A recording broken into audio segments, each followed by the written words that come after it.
करेंगे परम सम्माननीय श्री कमल मस्तोली जी। जैसा कि अभी पूर्व वक्ताओं ने भी कहा है कि ये प्रजातंत्र है और प्रजातंत्र कभी भी जनसहभागिता और पारदर्शिता पर चलता है। सरकार की कोई भी नीतियां हो या सरकार की कोई भी योजना हो या कोई भी स्कीम, वो तभी सफल हो पाएंगी तब तक उसमें आम जनता की सहभागिता ना हो, हिस्सेदारी ना हो। और इसलिए हमारे देश के यशस्वी प्रधानमंत्री आदरणीय नरेंद्र भाई मोदी जी ने आह्वान किया है विकसित भारत का, समर्थ भारत का, समृद्ध भारत का, समर्थ भारत का। और ये जो संकल्प और सपना जो उन्होंने देखा है, दिया है विकसित भारत का, कि आने वाले 2047 जब हमारा देश आजादी के 100 वर्ष पूरे करेगा और देश आजादी के 100 वर्ष पूरे होने का जश्न मना रहा होगा, तो भारत समर्थ और विकसित भारत, शक्तिशाली भारत होगा। और ये तभी संभव हो सकता है जब इसमें आप सबकी हिस्सेदारी, आप सबकी भागीदारी, और इसलिए मैंने कहा कि प्रजातंत्र में जब तक जनता की जन भागीदारी नहीं होगी, हिस्सेदारी नहीं होगी, कोई भी योजना, स्कीम हो या सरकारें, वो सफलतापूर्वक सफलता नहीं हो सकती। और इसलिए मैं आप सबसे आह्वान करना चाहता हूं कि जो संकल्प हमारे देश के प्रधानमंत्री भाई नरेंद्र मोदी जी ने लिया है विकसित भारत का, शक्तिशाली और समर्थ भारत का, कि हम आने वाले 2047 तक भारत को समर्थ बनाएं। इसमें जो जो लोग हैं, चाहे हमारे अधिकारी कर्मचारी हों, चाहे हमारे शिक्षक हों, चाहे हमारे गांव गरीब किसान मजदूर हों, चाहे हमारे जनप्रतिनिधि, चाहे वो किसी भी स्तर के या किसी भी संस्थाओं के, जब तक उसमें हिस्सेदारी या भागीदारी नहीं होगी तो ये संकल्प पूरा नहीं हो सकता। और इसलिए आज मैं इस अवसर पर आप सबसे आह्वान करता हूँ कि आप सब अपनी जिम्मेदारी का पूरी ईमानदारी के साथ में, पूरी कर्मठता के साथ में अपने कर्तव्यों का निर्वहन करेंगे। अधिकारों के साथ साथ हमारे कर्तव्य भी हैं। निश्चित रूप से आप सब लोगों के हित के लिए आप सब लोग निरंतर संघर्ष करते हैं, अपनी आवाज को उठाते हैं, अपनी बात को उचित मंच और प्लेटफॉर्म पर रखते हैं और सरकार की जो सीमित संसाधनों में जितनी क्षमता होती है उसमें करने का प्रयास करते हैं। लेकिन मैं इस बात को भी कह सकता हूँ, मैं अपने अनुभव के आधार पर 20-22 वर्षों के आप सबके आशीर्वाद और स्नेह से 2 बार जनपद में सदस्य और ये तीसरी बार मेरा जनप्रतिनिधि के रूप में, विधायक के रूप में, आपके सेवक के रूप में आपके बीच में हूं। जितना आपके हित में, जितना आपके कल्याण के लिए, आपकी भलाई के लिए, मैं ऐसा मानता हूं कि शिवराज सिंह चौहान जी की सरकार ने जितना काम किया है, और अभी जो हमारे मोहन यादव जी हैं, मैंने उन परिस्थितियों को भी देखा है जब मैं सिवनी जनपद का अध्यक्ष सन 2000 से 2005 तक था। उस समय शिक्षा कर्मियों की भर्ती, संविदा शिक्षकों की भर्ती हुआ करती थी, वर्ग 3 और वर्ग 2 की भर्ती जनपदों के माध्यम से।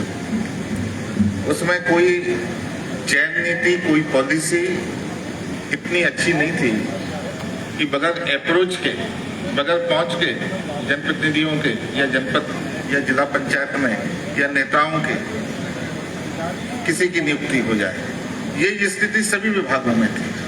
कहीं ना कहीं ये सारी स्थितियों को ठीक करते हुए, इसको दुरुस्त करते हुए हमारे पूर्व मुख्यमंत्री भाई शिवराज सिंह चौहान जी ने, जो अभी मंत्री हैं भारत सरकार में, उन्होंने निश्चित रूप से व्यवस्था को ठीक करने का काम भी किया है और इसमें आपका योगदान भी महत्वपूर्ण है, आपका योगदान भी महत्वपूर्ण है। और इसलिए मैं आप सबके हितों में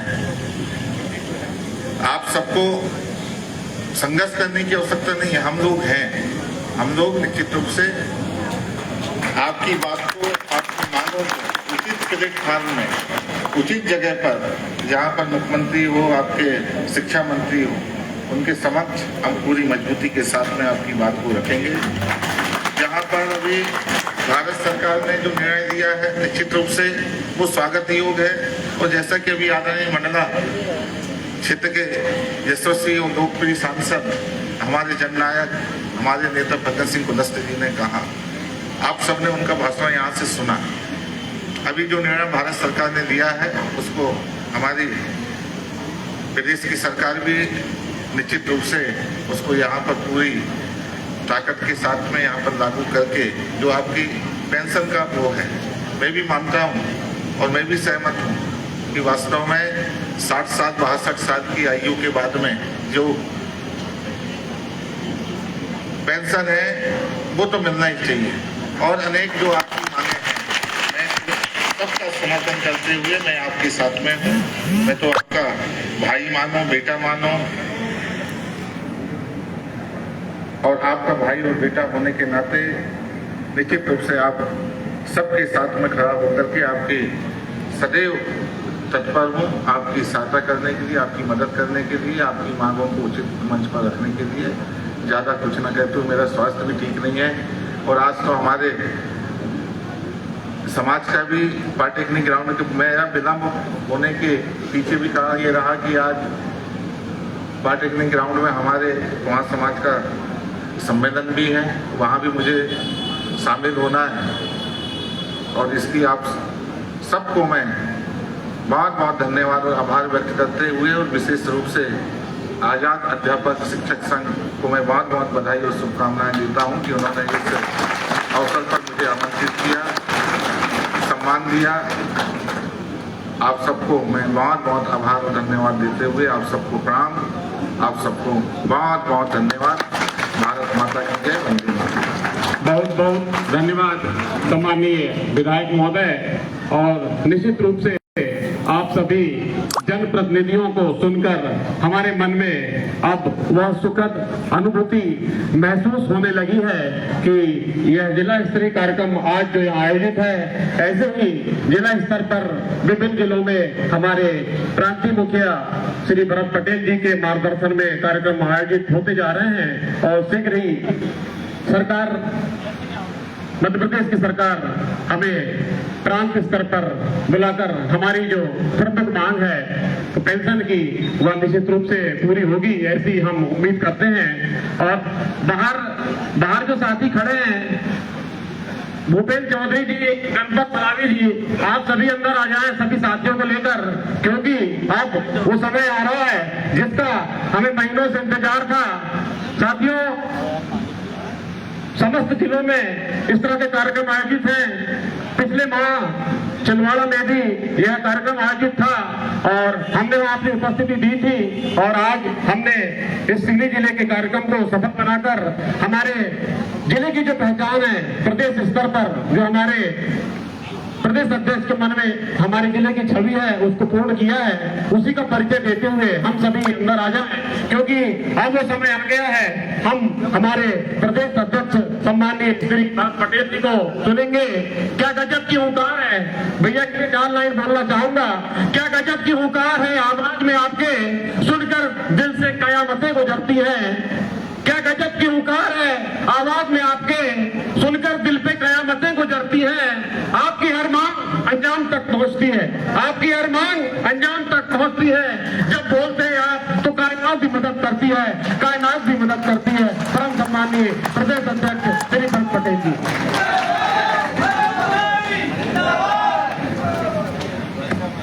क्या लाइव चला रहा है?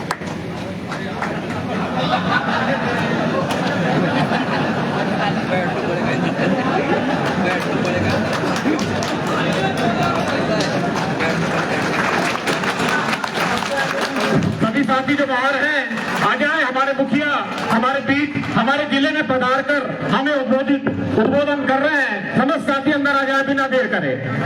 अनुशासन का परिचय दें, शालीनता का परिचय दें। जिस गाड़ी का हमें महीनों से इंतजार था, अब हमारे बीच आ गई है। अनुशासित रहें और हमारे मुखिया को सुने।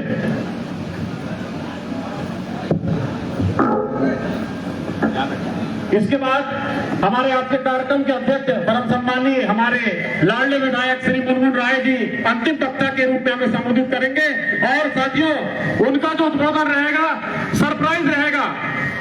पूरी बात आभार प्रदर्शन, और अभी हमारे सम्मानित शिक्षकों का यहाँ पर सम्मान भी होना है, उनको प्रतीक चिन्ह भी मिलना है। तो पूरे कार्यक्रम के दौरान हम अनुशासित रह के अपनी उपस्थिति बनाए रखेंगे।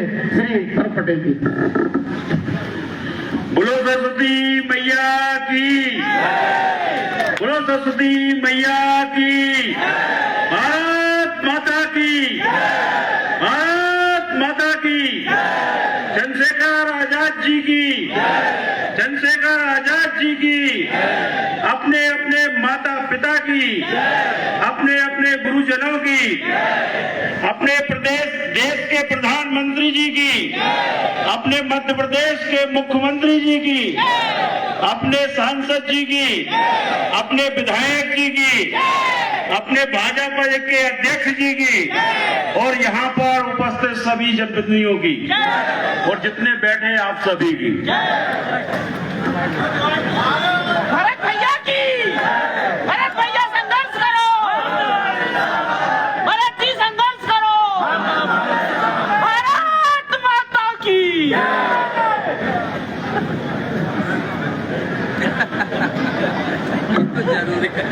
साथियों, आज ये कार्यक्रम जो आयोजित किया गया है, ये कार्यक्रम शिक्षा गुणवत्ता कार्यक्रम, शिक्षकों का सम्मान कार्यक्रम और शिक्षकों की समस्याओं का निदान कार्यक्रम। लेकिन मैंने देखा जिन शिक्षकों की समस्याओं का निदान कार्यक्रम है, वो शिक्षक यहां से बोल हो गए। और ये कार्यक्रम साल 6 महीने में एक बार कार्यक्रम रखा जाता है। और जिन लोगों को 6 महीने में, एक साल में 4 घंटे की भी बैठने की आदत नहीं है, उनका कोई संघ संगठन और जनप्रतिनिधि कौन, उनका उद्धार भगवान भी नहीं कर सकता है। इनको महत्व ही नहीं है, ये अपने आप में गंभीर नहीं है। अब ज्यादा कहना नहीं चाहते कि आप रोज कितना बैठते होगे।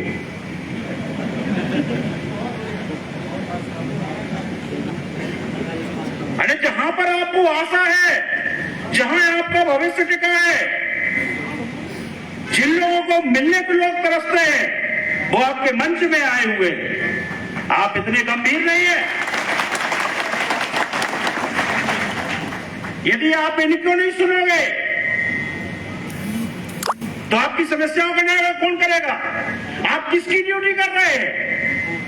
आपकी सरकार ये बैठी है, और जब आप सरकार को नहीं सुनना चाहते हो तो आपका कोई उद्धार नहीं कर सकता।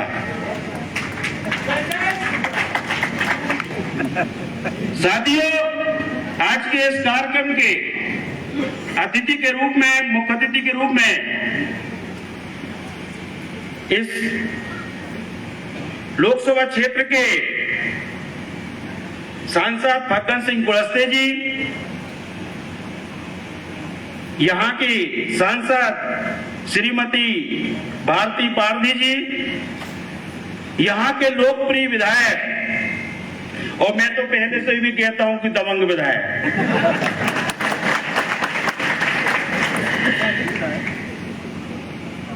जब सरकार को डरवाने का काम आता है तो इनसे भी हम कुछ परामर्श ले लिया करते हैं।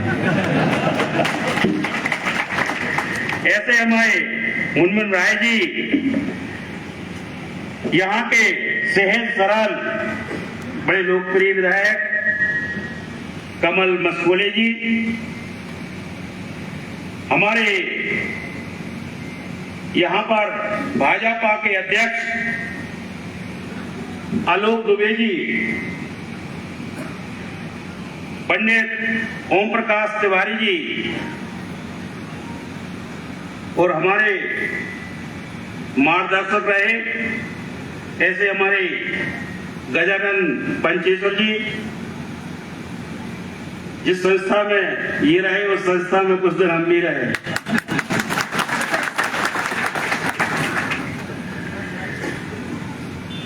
यहाँ पर उपस्थित आदरणीय जिला उपाध्यक्ष आनंद शर्मा जी, संजय सोनी जी नगर अध्यक्ष, अनूप मिश्रा जी नगर महामंत्री, रविशंकर भांगरे जी पार्षद, अतीश बिसेन जी सांसद प्रतिनिधि, कपिल पांडे जी, रंजीत राय जी और ऋषभ चौरसिया जी भाजपा नगर युवा अध्यक्ष, और हमारे इस जिले में एक कार्यक्रम के आयोजक भाई सिवनी जिले के आजाद अध्यापक शिक्षक संघ के जिलाध्यक्ष कुलदीप कटरे जी, अरविंद पारदी जी,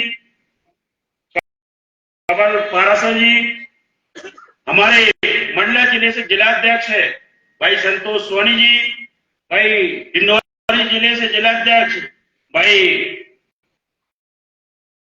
दीक्षित जी, देवेंद्र दीक्षित जी, भाई हमारे यहाँ पर संभागीय अध्यक्ष है भाई देवेंद्र राजपूत जी, गोविंद बिसेन जी, भाई हमारे छिंदवाड़ा जिले से आए हुए राजेश जैन जी और अनिल शर्मा जी और हमारे समस्त साथियों,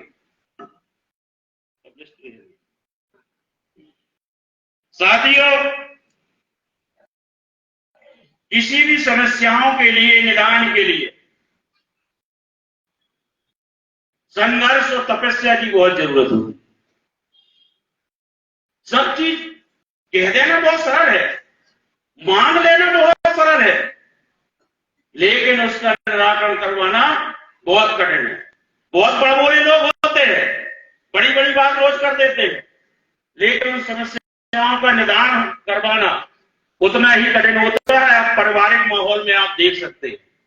साथियों, अभी कुछ लोगों के मन में है, अभी भी मैंने ज्ञापन में देखा कि वरिष्ठता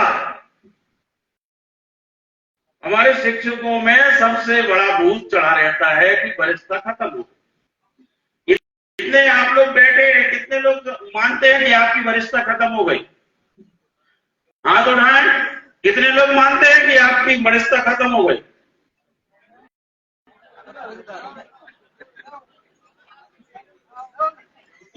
और महासाब की खत्म, भाई कहां से खत्म हो गई?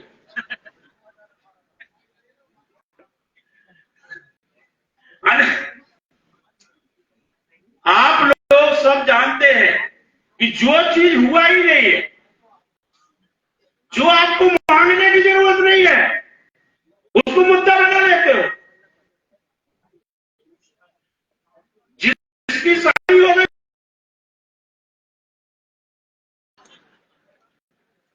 अब हो गई, जो कुंवारा है उसके लिए देखो, जो मांग आपकी हो गई उसी को लिख देते कि जो मांग पूरी की जाए।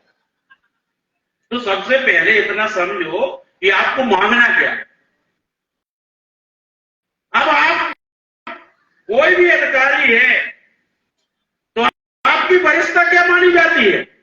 वरिष्ठता के लिए, कर्मचारी की वरिष्ठता के लिए क्या होता है? वरिष्ठता सूची बनती है उसकी, कौन सीनियर है कौन जूनियर है। अब जब आपकी वरिष्ठता सूची आपकी बनी है तो उस वरिष्ठता सूची में कौन सी दिनांक लिखी गई है? कौन सी नियुक्ति दिनांक? प्रथम नियुक्ति दिनांक। तो आपकी वरिष्ठता कहां चली गई? चली गई। फिर क्यों लिखता हूं कि वरिष्ठता हमारी दी जाए? तो कुछ चीज है,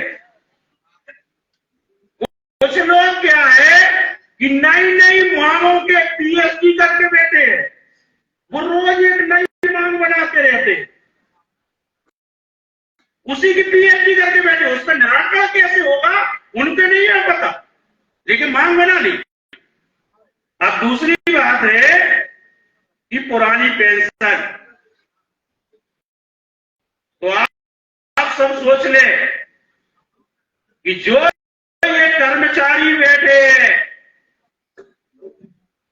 वो कर्मचारी हैं कि जो विधाता ने भी नहीं लिखा है वो भी करवाने की हिम्मत रखते। जब हमारी भर्ती हुई थी तो शिक्षा कर्मी को 500 रुपए मानदेय मिला करता था, संविदा शिक्षक को 2500 रुपए वेतन मिला करती थी और गुरुजियों को 500 रुपए मिला करता था। हमने जो कुछ भी पाया है आज तक वो संघर्षों से पाया है।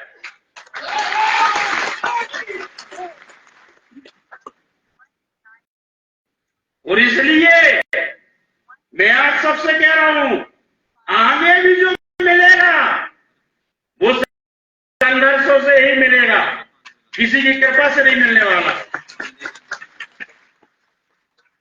और अपना और पराया कौन होता है? जो यहां पर जनप्रतिनिधि जी बैठे हुए हैं, पहले भी आपके संघर्षों में ये साथ खड़ा हुआ करते थे और आज भी आपके साथ बैठे हुए हैं।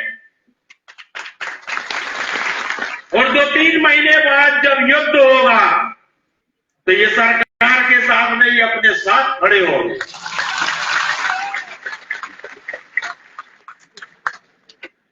ये अपने हैं, इसलिए अपन जितनी हिम्मत से कह देते हैं। तो साथियों, हमें किसी बात की चिंता नहीं करना है। हमने मानदेय में 500 रुपए की नौकरी की, लेकिन वो 500 रुपए की नौकरी कौन करवाता था हमसे? राजा साहब करवाया करते थे उस समय। जब हमने राजा महाराजाओं के तंत्र खत्म कर दिए तो फिर तो अभी कोई ज्यादा दिक्कत नहीं है, ये प्रजातंत्र ही चल रहा है।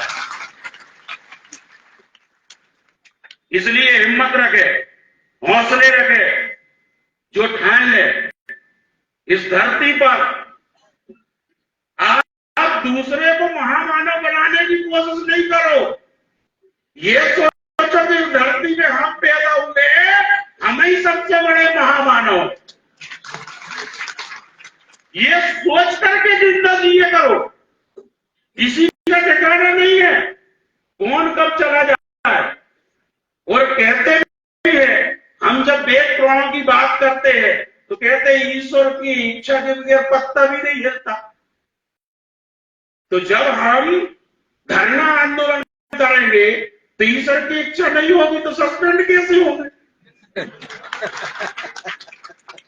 तो बढ़िया अगरबत्ती लगाओ और जल चढ़ाओ और धरना में बैठ जाओ, तुम्हारी मांग पूरी। तो उनकी इच्छा के बगैर कुछ भी नहीं होना है। तो साथियों, पुरानी पेंशन की मांग 2014 यानी 2004 से सतत संघर्ष करते आ रहे 10 साल निकल गए। वो कर्मचारियों का ये था कि हमें वही पुरानी पेंशन लागू करना चाहिए, लेकिन सरकार ने नहीं की। तो सरकार ने बड़े मुश्किल से अभी घोषणा की है माननीय प्रधानमंत्री जी ने कि हम ओपीएस की जगह पर यूपीएस लागू करेंगे और वो भी 1 अप्रैल की स्थिति में केंद्रीय कर्मचारियों को अभी लागू होना है। अभी लागू होना है, लागू हुई नहीं, लेकिन जिनकी चर्चा ही नहीं है फिर विरोध करना चालू कर रही। अभी किनको लागू होना है? केंद्रीय कर्मचारियों। अरे मान के चलो कि अभी भी शादी की चर्चा हो रही है, अब अभी तो लवन भी नहीं लिखी गई और जिनकी बातें नहीं हो रही राज्य वालों की, जिन तलाक देने पड़े, ये हमें चाहिए नहीं। तो थोड़ा गंभीर रहा करे भाई। अब ऐसी स्थिति में अपनी वर्तमान स्थिति है कि आप सोचो कि जहां जहां पर कांग्रेस की सरकारें बनी, उनने वहां पर ओपीएस की घोषणा की। आप जानते हो राजनीति का फंडा, यदि इनको करना होती है पुरानी वाली तो यूपीएस काय को लेके आते। आप खुद सोच लो, यदि आपके पड़ोसी से आपका विरोध है और आपकी बुराई है तो उसका कितना अच्छा मकान रहे, कितनी अच्छी डिजाइन रहे, वैसा मकान आप बनवाओगे, उसकी डिजाइन से आपकी डिजाइन अलग रहेगी। इसी प्रकार से जो विपक्ष कह रहा, ये मान के चलो कि सत्ता पक्ष की पेंशन दूसरी प्रकार की रहेगी, चाहे इससे 100 गुनी वो अच्छी हो जाए। इसलिए हमको उसके ज्यादा पीछे पड़ने की जरूरत नहीं है।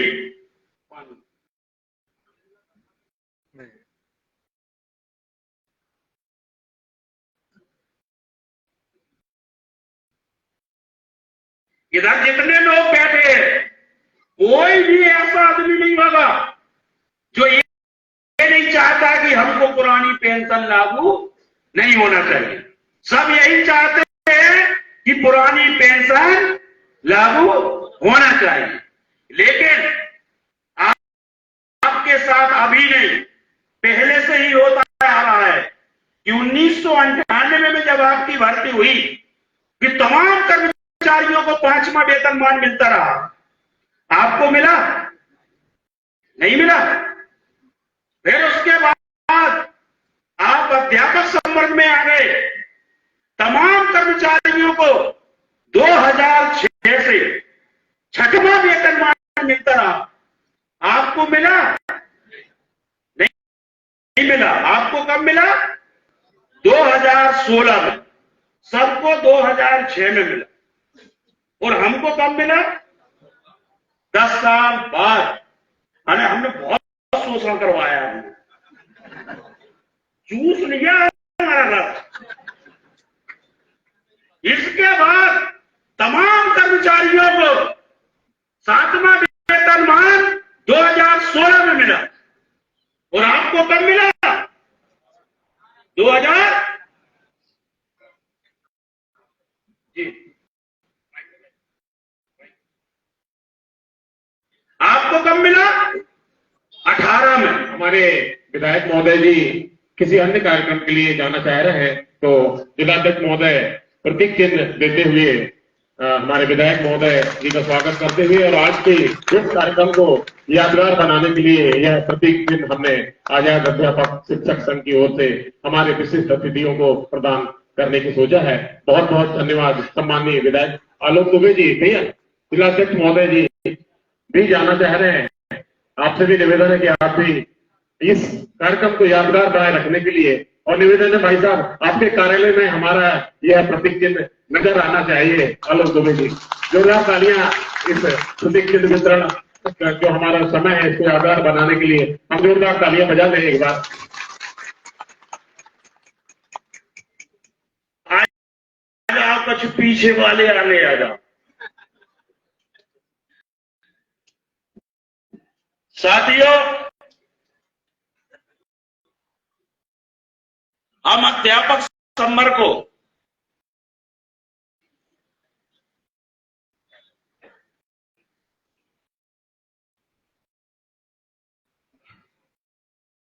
और लोग तो नहीं जाना चाहते।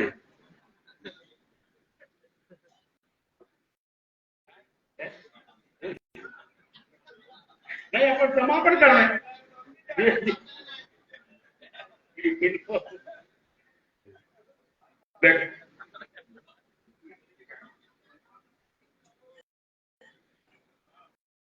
साथियों, जितने खड़े हुए हैं वो जहां पर आगे कुर्सी खाली है उधर पर आके बैठ जाओ। तो वर्तमान जो स्थिति है,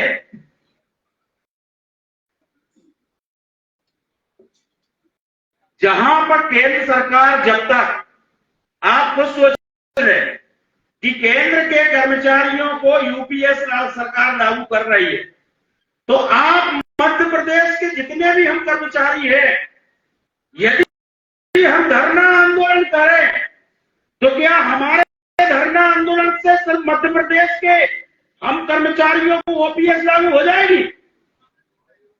हो जाएगी? आप लोग मानते हो जाएगी क्या? तो मेरा ये कहना है कि हमारे जो कर्मचारी जो एनपीएस पर रिटायर हो रहे, उनको पेंशन कितनी मिल रही है? 2-2.5 हजार। अब आप कहोगे यूपीएस, एनपीएस और ओपीएस में क्या अंतर? तो आप ये मान के चले कि एनपीएस से यूपीएस अच्छी है और यूपीएस से ओपीएस अच्छी है। अब जब केंद्रीय कर्मचारियों को यूपीएस लागू हो रही, तो हमें एनपीएस में रहना चाहिए कि यूपीएस में जाना चाहिए? यदि आप जनरल डिब्बे में बैठे हुए हैं और आप चाह रहे हैं कि फर्स्ट क्लास का रिजर्वेशन हो और आपको रिजर्वेशन नहीं मिला, और यदि सेकेंड क्लास का मिल रहा, तो आपको क्या कोशिश करना चाहिए जनरल डिब्बे से? सेकेंड क्लास में पहुंचना चाहिए कि नहीं पहुंचना चाहिए? कितने लोग चाहते हैं कि हमें सेकेंड क्लास में पहुंचना चाहिए?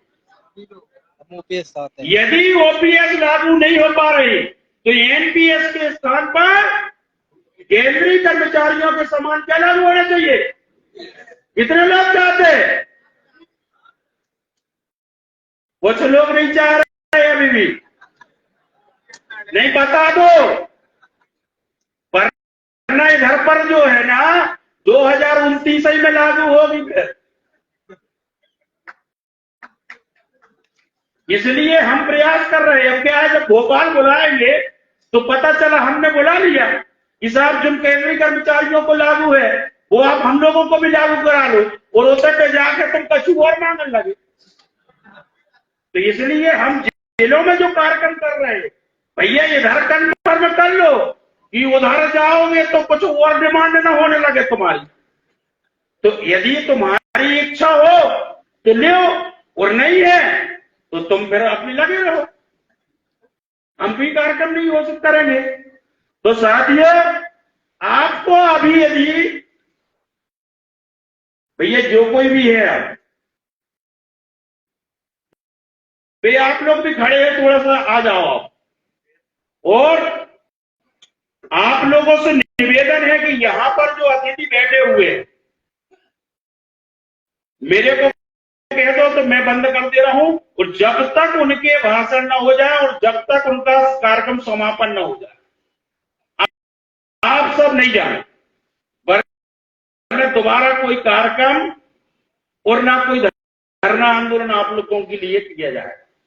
आपसे विशेष निवेदन है कि ये कार्यक्रम करने पर लाखों रुपए खर्च होते हैं और आप लोगों के पास समय नहीं रहता। तो जितने भी लोग हैं, तुम अंतिम सरकार की तरफ से हमारे जनप्रतिनिधि जी क्या बोलना चाह रहे हैं उसको सुन के ही जाओगे।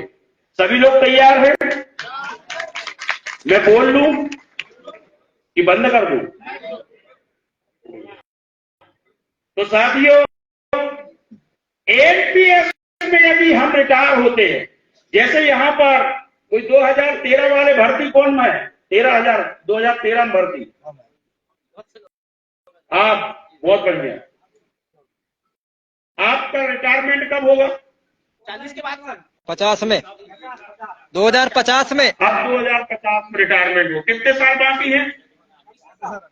26 साल। यदि आपको एनपीएस में रहेंगे तो ज्यादा से ज्यादा इनके 50-60 लाख रुपया आखिरी तक जमा हो पाएंगे। सही है। एनपीएस में,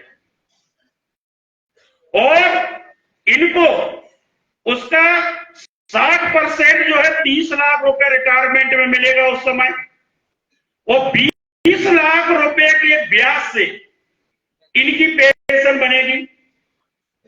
तो 20 लाख रुपए का 8% ब्याज कितना हो गया?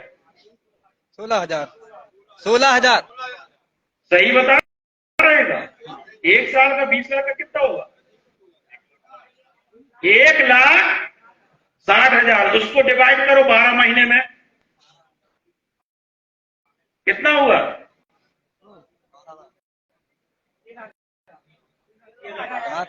13,000। तो इनको 13,000 रुपये पेंशन मिलेगी जो वर्तमान में पेंशन लागू है, और 2050 में। और यदि पर आप आज वर्तमान में जिसको आप मांग रहे ओपीएस में, आपकी उस समय तक आज कितनी पेमेंट है आपकी? 42,000। आप लिख के रखो, जिस समय आप रिटायर हो गए उस समय आपकी पेमेंट होगी 2 लाख। जिस समय आप रिटायर होंगे उस समय आपकी पेमेंट होगी 2 लाख। और आपको पेंशन कितने मिलेगी? 1 लाख। एनपीएस में जे यदि ओपीएस भी इनको मिल जाएगी तो 1 लाख रुपए पेंशन मिलेगी, और यदि यूपीएस भी मिलेगी तो 1 लाख रुपए पेंशन मिलेगी। तो इनको 12,000 वाली पेंशन में रहना चाहिए कि 1 लाख वाली पेंशन में? 1 लाख। तो यूपीएस में भी 1 लाख मिलेंगे और एनपीएस में भी 1 लाख। तो सरकार ये यूपीएस लागू कर रही, तो इन्हें स्वीकार करना चाहिए कि नहीं करना चाहिए? करना चाहिए। बजाओ ताली। अब जो अनजाने वाला नहीं, रिटायर होने वाले की बात क्या कर रहे हो? अरे जो अभी नौकरी कर रहे थे उनकी तो सुन लो। जो अभी अनजाने वाला है, अनजाने वाला कौन है? ज्यादा पके बाल वाले न खड़े होने, नहीं 1.5 साल। अच्छा आप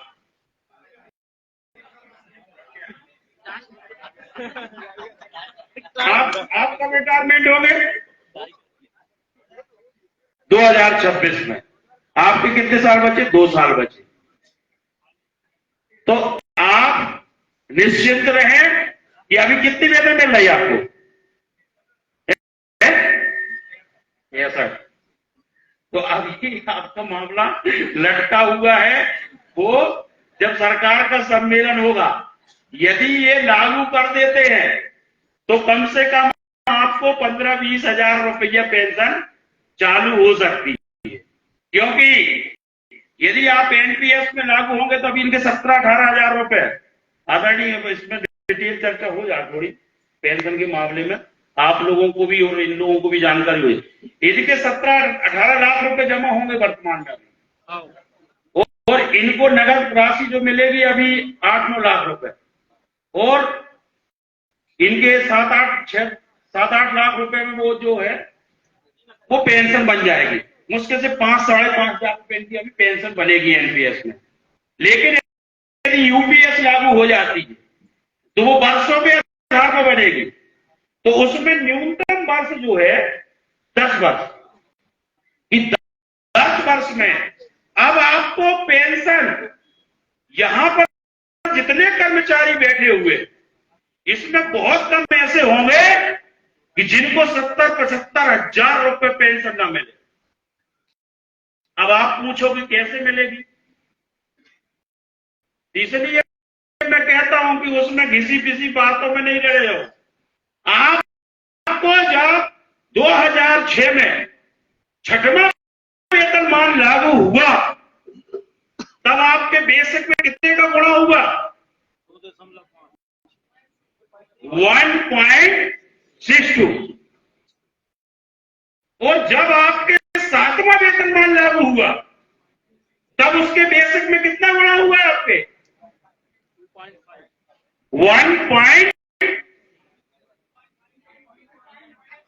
2.57। और जब आपका 8वां वेतनमान लागू होगा 2026 में, तो उसमें आपके बेसिक में कितने का गुणा होगा? 3.24। तो जिसका बेसिक आज लगभग 50,000 रुपया होगा, वो बेसिक 1.5 लाख के ऊपर जाएगा, 8वें वेतनमान और महंगाई भत्ता अलग। अब इसके लिए करना क्या पड़ेगा? सबसे ज्यादा ये बहनें हमारी धोखा देती है। आपकी तो चल जाती है कि आप भी कमा रही हैं और जीजा जी भी कमा रहे हैं, लेकिन निपटा तो हम लोगों को रहेंगे। आप लोग कार्यक्रम में बुलाओ तो आधी सी बात में, वो धरने में बुलाओ तो 10% आती है। इसलिए हम लोगों को उद्धार नहीं हो पा रहा।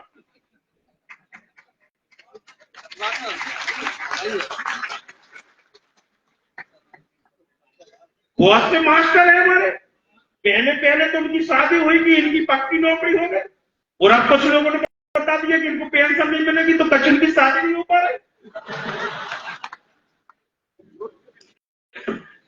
तो साथियों, हमारा हमेशा सोच रहती है कि जब हमारा 6वां वेतनमान लागू हुआ तो उस समय पे 74 चालू लागू नहीं हुआ था, 44 लागू नहीं, 40 लागू नहीं हुआ था। फिर उसके बाद माननीय मुख्यमंत्री जी शिवराज सिंह चौहान जी थे, उनने 6वें वेतनमान की घोषणा की। फिर दोबारा में उनने 74-40 की घोषणा की। फिर वर्ग 1 वालों को 4200 का ग्रेड पे दिया। फिर आपको 6वां वेतनमान। एक मध्य प्रदेश में पहले हम ऐसे कर्मचारी हैं कि सारे कर्मचारियों को 10 साल में एक वेतनमान मिलता है। माननीय शिवराज सिंह चौहान के रहते हुए हमने 2 साल में 2 वेतनमान लिए हैं। 6वां वेतनमान 2016 में और 7वां वेतनमान 2018। बोलो शिवराज सिंह चौहान की। वो मैं भी देखता तो रही कछु तारीफ करो। अब इसके बाद जो 1998 मैं हूं, जैसे 1998 में भर्ती हुआ, वो मेरे को 34 में वो रिटायर होना।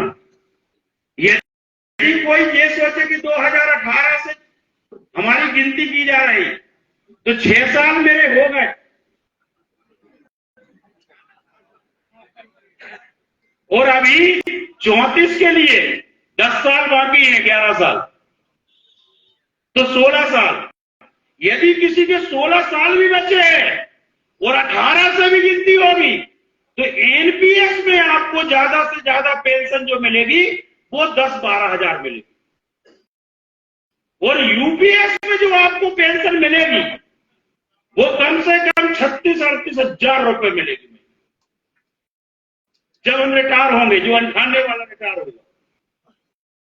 और आप कहते कुछ लोग के बोलते हैं ग्रुपों में कि एनपीएस में ज्यादा राशि मिलेगी, तो आप सोच लें कि जो आपकी 60% राशि है, यदि किसी का 50 लाख भी जमा हो पाएगा और यदि उसको नगद 30 लाख मिलेगा, लेकिन यदि एनपीएस में, यूपीएस में यदि आपको 40,000 पेंशन मिलेगी महीना में और 20 साल तक आप या आपकी पत्नी जिंदा रहे, तो आप सोच लो कि 20 साल का 40,000 रुपए महीना कितना होगा?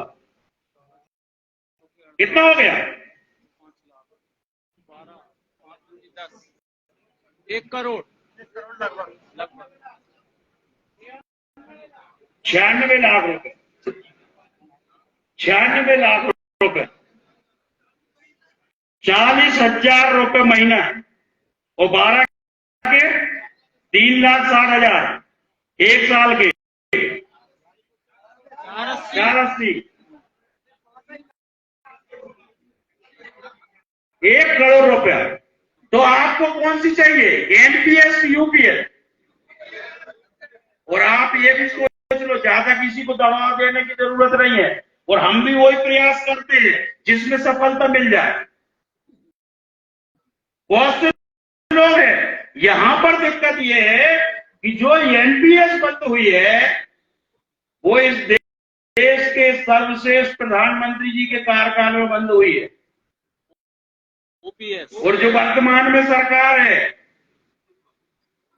वो ये सिद्ध नहीं करेगी कि उनका निर्णय गलत था, इसलिए यूपीएस में वो उससे 100% बढ़ा दे, लेकिन जीवन में कभी ओपीएस नाम नहीं देंगे पेंशन का।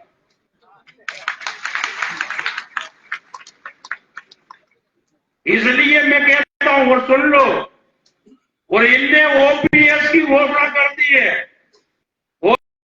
और ये मालूम है इनको कि पिछले चुनाव में 199 सीटें लफड़ा में पड़ गई थी। वो तो कृपा है लाडली बहनों की।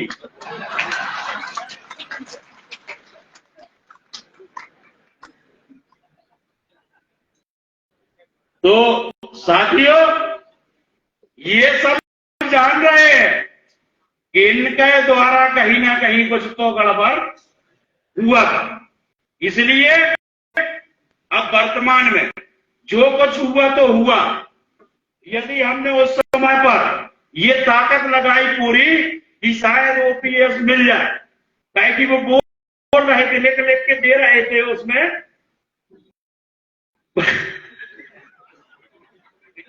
लेकिन जो घोषणा की थी उन लोगों ने बेकामी पे नहीं आए। फिर उसके बाद लोकसभा चुनाव में सारे कर्मचारियों ने आपको सहयोग किया है और जबरदस्त सहयोग किया है। बोलो प्रधानमंत्री जी की। तो अपनी गुस्सा को अब समाप्त करो, उसके चक्कर में कहीं भी ट्रांसफर हो जाए। आपसे चाह रहे अब संबंधों में अच्छे बनाओ, एक ही हमने कार्यक्रम आयोजित करो कि कचू आप भी भड़ास निकाल लो तो कचू हम भी निवेदन कर ले आपसे। तो साथियों, हम सबको मालूम है कि यदि हम पूरे मध्य प्रदेश के रोज अनशन करें, भूख हड़ताल करें, वो केंद्र के कर्मचारियों को यूपीएस लागू रहेगी, तो हमको ओपीएस हो सकती है क्या? नहीं। तो सबसे पहले हमें क्या करना चाहिए? जो केंद्र के कर्मचारियों पर लागू हो रही है वो मध्य प्रदेश सरकार से हमको लागू करवाना चाहिए। उसके बाद जो पूरे भारत देश के कर्मचारी ओपीएस के लिए आंदोलन करें और जो उनके लिए बदल दी जाए उसको अपन धीरे धीरे लेते चले जाए।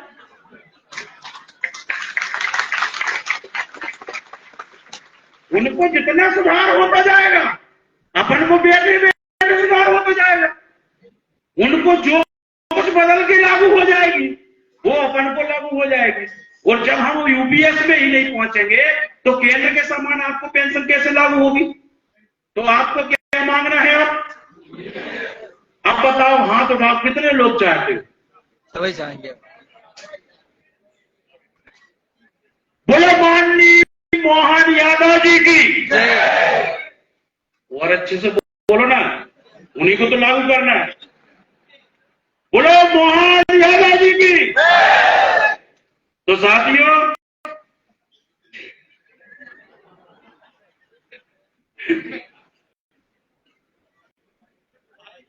आज बड़ी खुशी है मालूम। और अच्छा, इसलिए मैं पेंशन के लिए कहता हूं कि मेरे को 11 साल बाद रिटायर हुआ। बहुत से हमारे कर्मचारी हैं 25 साल बाद रिटायर होंगे, लेकिन किसी के जीवन का कोई भरोसा नहीं। अपन ने देखा है कि हमारे शिक्षकों में से यदि 10 शिक्षक खत्म होते हैं तो उसमें 8 शिक्षक अटैक से खत्म हो रहे हैं। इसलिए मेरा निवेदन है कि अभी आपके रिटायर होने के 10-12 साल बचे, किसी के 5 साल, वो किसी के 8 साल, किसी के 20 साल, अभी आपको पेंशन मिलना चालू नहीं हो जाएगी। लेकिन यदि आप इस दुनिया में नहीं रहे तो कम से कम यूपीएस लागू करा करके अपने बीवी बच्चों की व्यवस्था करके आप तैयारी कर। यदि एनपीएस लागू होगी तो उनको कितनी पेंशन मिलेगी? मुश्किल से 4-5 हजार। और यदि यूपीएस लागू हो गई तो आपकी वेतन की 60% पेंशन उनको, जो जिनके आश्रित है, उनको मिलेगी, फैमिली पेंशन। तो सबसे पहले उनकी व्यवस्था कर लो, फिर अपनी व्यवस्था कर लो वर्षों के आधार पर। अब रही बात कि भैया 2018 से हमको ये नहीं बोलो 2018, अभी तक आपके लिए शिक्षा कर्मी से लेके संविदा शिक्षक, गुरुजी से और अध्यापक शिक्षक तक एक भी आदेश बता दे आप जहां पर लिखा हो तो आपको पेंशन की पात्रता यहां से होगी। कोई आदेश जारी हुआ क्या? आप क्यों बोलते हो कि 18 से होगी? तुम्हें जब सरकार ही ने आदेश नहीं दिया कि तुम्हें इधर से पेंशन मिलेगी तो तुम अपने मन से क्यों बोल रहे? सरकार का एक भी आदेश जारी नहीं हुआ। इनको पेंशन कहां से लागू होगी, वो ग्रेजुएटी कहां से लागू होगी? सारे आदेशों में ये लिखा है कि इनको ये सेवाएं सिर्फ पदोन्नति उपरोन्नति के लिए बस मान्य होगी, लेकिन पेंशन और ग्रेजुएटी के लिए अभी तक सरकार ने कोई निर्णय नहीं लिया। और एनपीएस जो लागू हुई 2011 से, उसके लिए आपकी वर्षों की गणना की कोई जरूरत नहीं थी। उसमें जितना धन आपका जमा है उतना सरकार मिला देगी और वो आपको वापस मिल जाएगा। जिसके ज्यादा धन जमा होगा उसको ज्यादा मिल जाएगा और जिसका कम जमा है उसको कम मिलेगा। इसलिए उसमें वर्षों की गणना की जरूरत नहीं थी। बंद कर दूं कि और बताऊं? लेकिन विधायक जी को पूरा सुन के जाना, क्योंकि ये कार्यक्रम करवाएंगे भोपाल में और आंदोलन हुआ तो इन्हीं के नेतृत्व में होगा।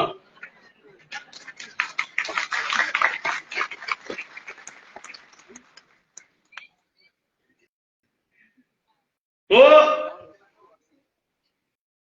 कहां बता रहे थे अभी? 1/7/2018 ये कोई मामला नहीं है अपना, ये सब मामला कई लोग बोलते थे। अब ग्रेजुएटी के लिए पहले से ही नियम है कि शासकीय कर्मचारी के रूप में, जैसे कोई प्राइवेट कंपनी में काम करता है, यदि वो टाटा कंपनी में 5 साल काम करेगा, 6 साल काम करेगा, तो उसको ग्रेजुएटी, फिर उसके बाद में वो कहां काम करने लगा? बिरला कंपनी में करने लगा, फिर उसके बाद कहां करने लगा? सैमसंग करने लगा। तो धारित पद पर की गई सेवा की वर्षों के आधार पर उसको ग्रेजुएटी की पात्रता होगी कि अंतिम धारित पद कौन सा है आपका, उसके वर्षों की गणना होगी। अब उसमें यह भी होता है कि शासकीय कर्मचारी के रूप में की गई 5 साल की न्यूनतम सेवा के बाद आपको ग्रेजुएटी की पात्रता होती है। तो जो पुराने नियम हैं उसके आधार पर आपको भुगतान हो रहे हैं। जो 2022 में रिटायर हो गया है उसको 1 भी रुपया ग्रेजुएटी नहीं मिली, और जो 23 में रिटायर हुआ है उसको ग्रेजुएटी मिलना चालू हो गई। ग्रेजुएटी के नियम क्या है? आप 15 गुणे आपका जितना वर्तमान में वेतन और बेसिक सेहत मिल रहा, वो गुणे आप 30 कर ले, वो जितने वर्ष है आपके वो कर ले और भागित 30 कर ले, तो आपकी अभी ग्रेजुएटी निकल आएगी। अब इसके लिए सरकार ने यूपीएस लागू करके हमको वो अवसर दिया है कि हमारी सेवा अवधि की गणना, मैं विश्वास के साथ कहता हूं कि जिसको जैसे प्रोन्नति और जिसको समयमान वेतनमान में प्रथम नियुक्ति दिनांक से गणना हुई है, मैं दावे से कहता हूं कि यदि आपकी हिम्मत रहेगी तो पेंशन और ग्रेजुएटी में भी आपकी प्रथम नियुक्ति दिनांक से सेवा आपकी गणना होगी।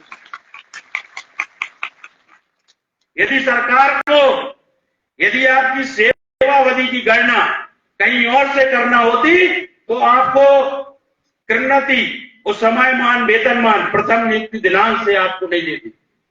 साथियों, अब आपको को यूपीएस यदि लागू करेगी सरकार तो लगभग 70% हमारे पास ऐसे कर्मचारी हैं जिन्हें पूरी 50% पेंशन मिलेगी, जिनके 25 साल की सेवाएं अभी 2018 के बाद भी यदि गणना करोगे तो उनकी सेवाएं बाकी हैं। उनको यूपीएस हो चाहे ओपीएस, उनको 50% पेंशन मिलना है। अब रही बात जो 1998 से और यहाँ पर 2007-8 तक के, तो इनकी संख्या बहुत कम है, 1 लाख करीब संख्या है। तो इसलिए सरकार को भी बहुत कठिन काम नहीं है, और जो भी हमारा कर्मचारी या रिटायर हो उसको प्रथम नियुक्ति दिनांक से सेवा अवधि की गणना होना है। इसके लिए हम सरकार से कहते हैं कि हमारे प्रथम नियुक्ति दिनांक से सेवा अवधि की गणना कर दो, और आप मध्य प्रदेश के कर्मचारियों को वर्तमान में केंद्र के कर्मचारियों के समान यूपीएस लागू कर दें। इसके लिए हम माननीय मुख्यमंत्री जी के मुख्य अतिथि में और हमारे विधायक जी हैं, इनके अतिथि में हम भोपाल में एक बड़ा सम्मेलन आयोजित करेंगे। वो 17 नवंबर को हमारा आंदोलन सम्मेलन होगा, जिसमें हमारा सम्मेलन का नाम होगा प्रधानमंत्री आभार कार्यक्रम। प्रधानमंत्री जी ने यूपीएस लागू की है, उसका हमारा प्रधानमंत्री आभार कार्यक्रम होगा, जिसमें हम चाहेंगे कि हमारे यहाँ भी मुख्यमंत्री जी हम लोगों को प्रथम नियुक्ति दिनांक से सेवा अवधि की गणना करके और हमें यूपीएस लागू करे और उसका वर्तमान में लाभ देना चालू करे। जब आपकी ओपीएस लागू होती रहे, बदलती रहे, तब हम लोगों को भी बदलते रहे।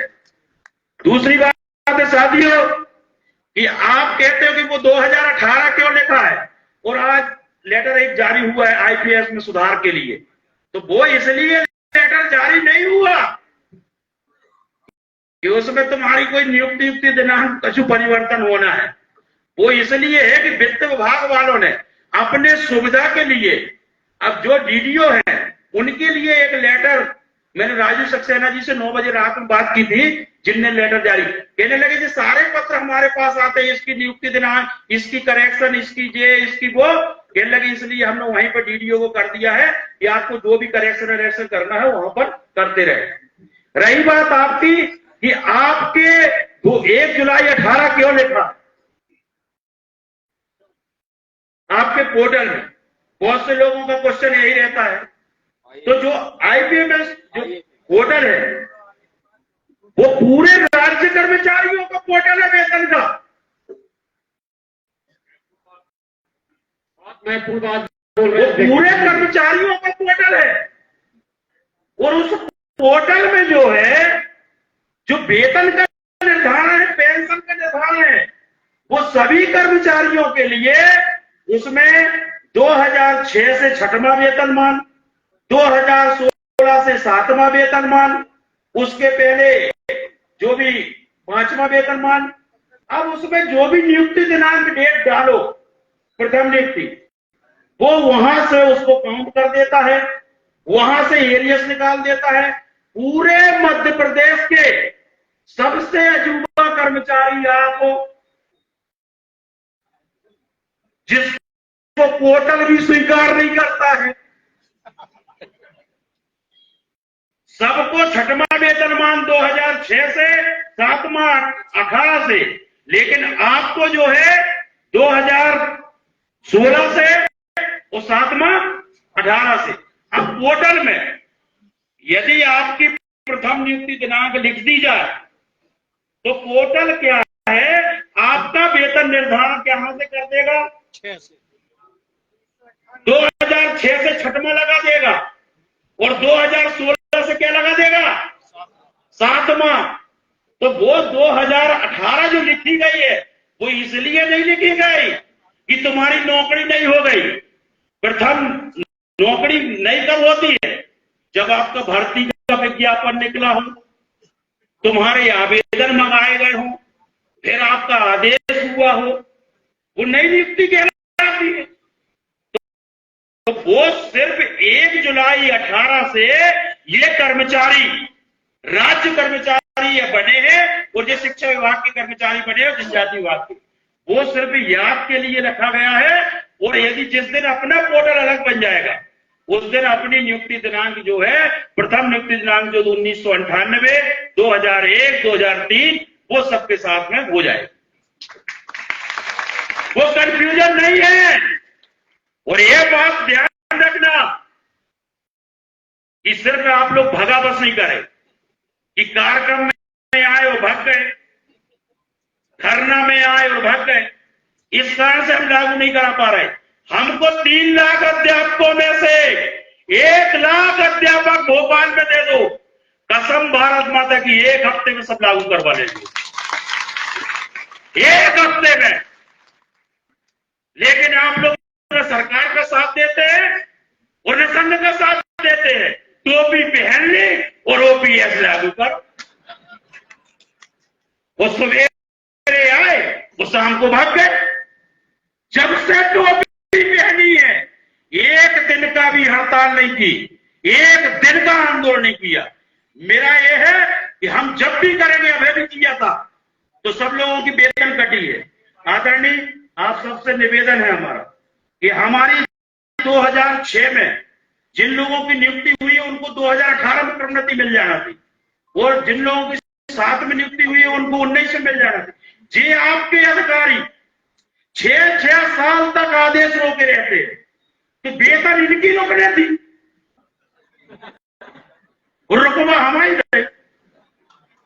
हमने कही आदेशों का पालन करो कि प्रोन्नति जिनको 2018 में मिलना है उनके प्रोन्नति के आदेश नहीं निकले।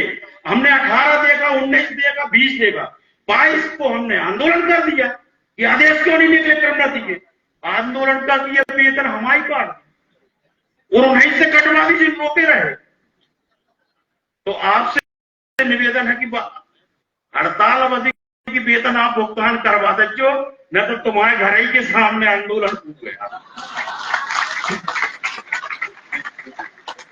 जबकि देर जवाबदारी रखो आप।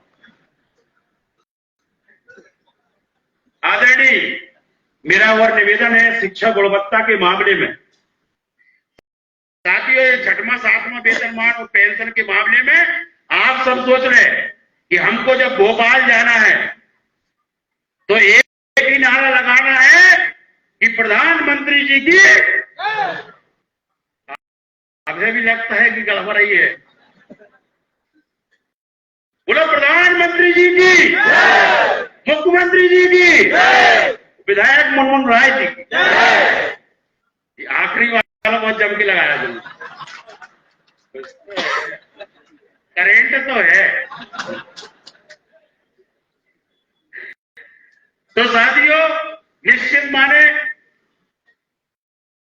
आपने देखा है, मैं इसलिए यूपीएस के लिए बात कर रहा हूं कि नींद न देखे टूटी खाट, और भूख न देखे झूठा भात, और प्यास न देखे धोबी घाट। इसलिए यदि पर आपको शुद्ध पानी नहीं मिल पा रहा, भरपेट खाना नहीं मिल पा रहा, और आपको अच्छे गद्दे वाली यदि पर वो नहीं मिल पा रहा अपना, तो आपको जो मिल रही है सबसे पहले उसको लो, और फिर उसके बाद आगे वाली के लिए प्रयास करो। ये आपकी रणनीति होना चाहिए। साथियों, एक और मैं निवेदन करना चाहता हूं, आप लोग जाओगे तो नहीं, पूरा विधायक जी को सुन के जाओगे, हाथ उठाओ जो सुन के जाओ। आप बैठे रहो तो ना,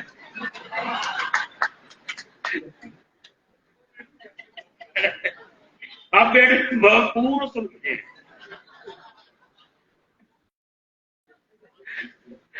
साथियों, शिक्षा गुणवत्ता के मामले में आपके पीएम राइस, सीएम राइस, ये स्कूल खुले, निश्चित मान के चले इन स्कूलों ने प्राइवेट स्कूलों को ध्वस्त किया। इनके एडमिशन के लिए भी विधायकों के पास में, मंत्रियों और सांसदों के पास में अप्रोच आती है कि हमारे लड़के का एडमिशन जो है सीएम राइस में करा दिया जाए। ये व्यवस्था कहीं ना कहीं सुधार हुई है। अब रही बात, इधर वो प्राइमरी शिक्षक कितने बैठे हैं?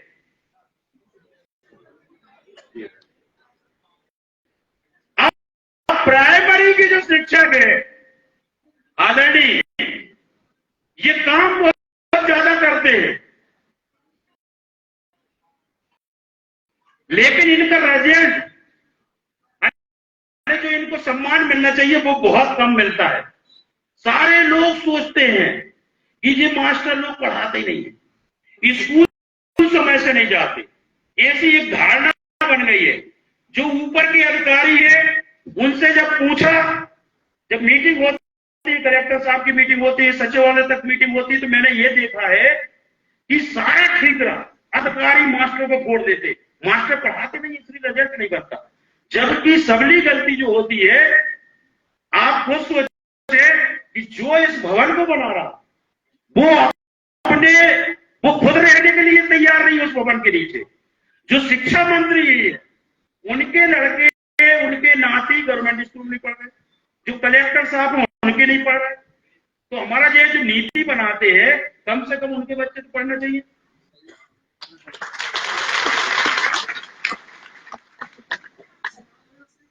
जी आना।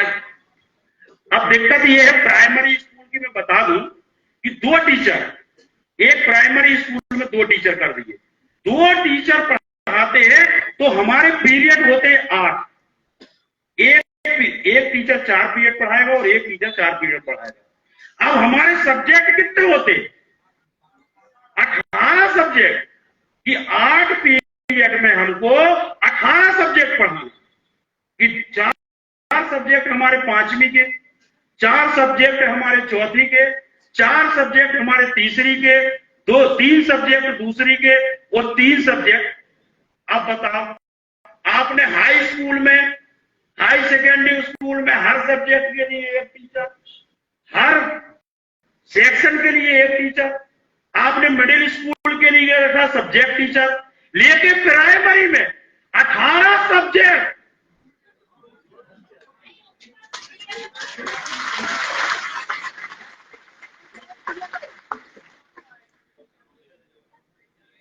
भगवान कसम जी अपने लगन से पढ़ के आते,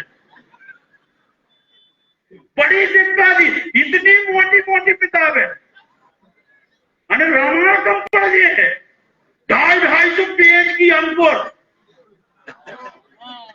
और अब देखो इतनी किताब दे दी वो कि एक है भरने, और एक किताब दे दी सब्जेक्ट वाली।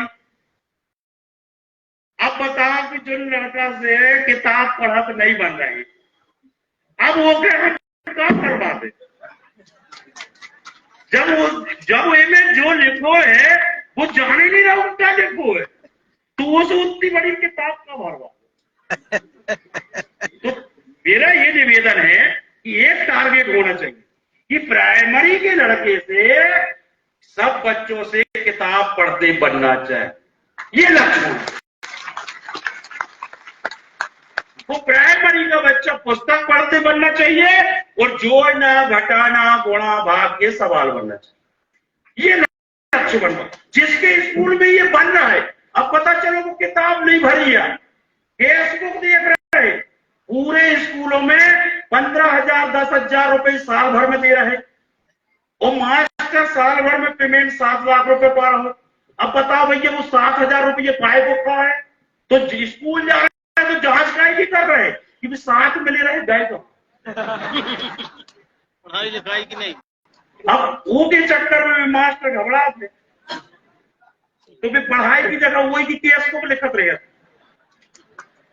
तो आदरणीय वही में से बीएलओ बना दो, और वही में से हम लोगों को कहते हैं वो समग्र आईडी बनाओ, आधार कार्ड बनवाओ, जाति प्रमाण, और वो जाति प्रमाण पत्र। अब लड़का हमारे पढ़ नहीं पा रहे प्राइमरी के, वो कह रहे लड़कन की मम्मी के पढ़ाओ, तो साक्षरता में हमने उनकी मम्मी के पढ़ाओ, कह रहे उनकी भी सास के पढ़ाओ। तो थोड़ी ये चीज में हमों की शिक्षा व्यवस्था ये में गड़बड़ नहीं है, जिस शिक्षा व्यवस्था के बिगाड़े हैं। और अब कछु दिन से हमारे रविवार के कार्यक्रम करत की आप वर्किंग डे पे सस्पेंड नहीं करो, अब क्या करने लगी सरकार भी रविवार के हम लोगों से काम करवा लगी। रोड शिक्षा अब जन्माष्टमी को त्योहार वो क्या कह रही है स्कूल में मना, गुरुकुल में कह रही स्कूल में मना। हमारे गुरु जी उधर बैठ रहे मंदिर में, वो कह रहे गुरुकुल में स्कूल मना। हमारी से कह रहे तुम्हारी माला देखे आओ।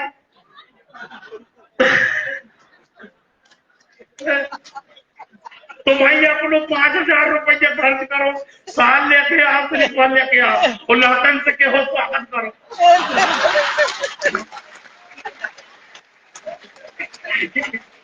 ऐसी गुरुकुल बने बर्बाद बोल से।